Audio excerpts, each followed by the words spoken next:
All right, welcome back. So you guys just learned how to find the surface area using the formula. Now this second video is going to show you the second way that you can do it. So instead of dealing with a three-dimensional shape, I'm going to come over here to my two-dimensional net representation of it, and we're going to solve this just like we would any other composite figure, okay? So down here you can see that I've split up all the shapes into A, B, C, D, E, F, into their separate shapes. And so all you have to do is you have to find the area of each of these pieces. So looking at A, here's A.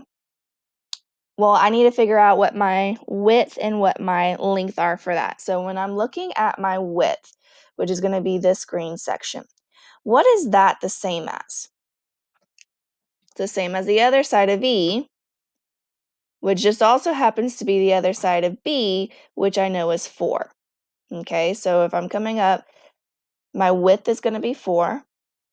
And then looking at my length, well, here's a secret, guys. Whenever these two pieces come together, they have to be the same length. Otherwise, when they come together, they won't form a even side. It would be disjointed, and so it wouldn't be an actual cube. So these two pieces come together to form this side.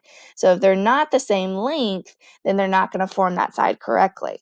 So again, I'm looking at this piece, which tells me my length is going to be 5. Oops, let's do that in red, or still in pink.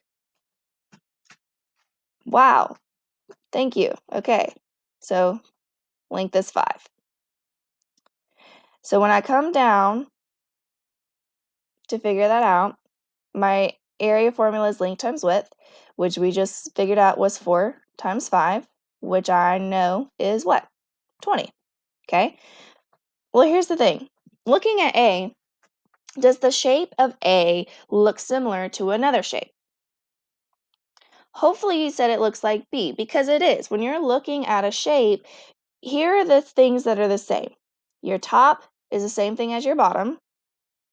Your two sides are the same. And then your front and your back are the same.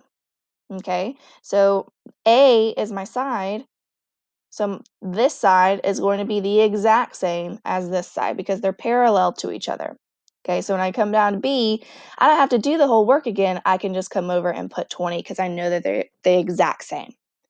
So when I'm looking at C, C's next. Okay, let me erase some of this because this is a lot of fun stuff. Looking at C, what is my length and what is my width?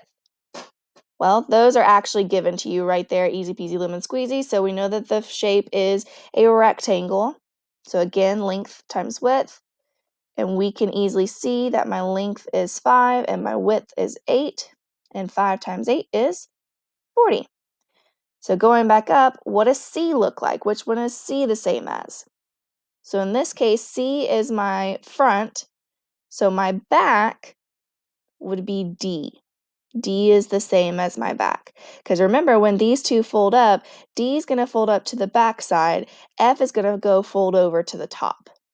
So D is the exact same as C. So when I come down, again, I don't have to do that work all over again. I can just put 40 because I know it's the same. And then last but not least, moving on to E. What's my length?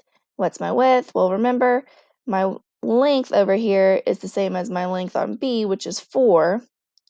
And my width over here is going to be the same thing as my width over here, which is 8.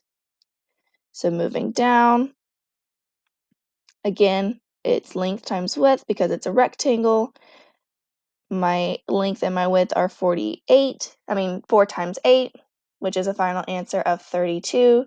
And last but not least, E is my bottom, which means F folds over to be my top. So I can just rewrite 32 again on that one because I know that they're the same. So now that I found all of the areas of those pieces, all I have to do is add them together at this point. Okay, so in your trusty handy dandy calculator, you just type in 20 plus 20 plus 40 plus 40 plus 32 plus 32, and voila, we get the exact same answer we did over here, 84 inches squared. Now again, it's inches squared because we're still talking about surface area.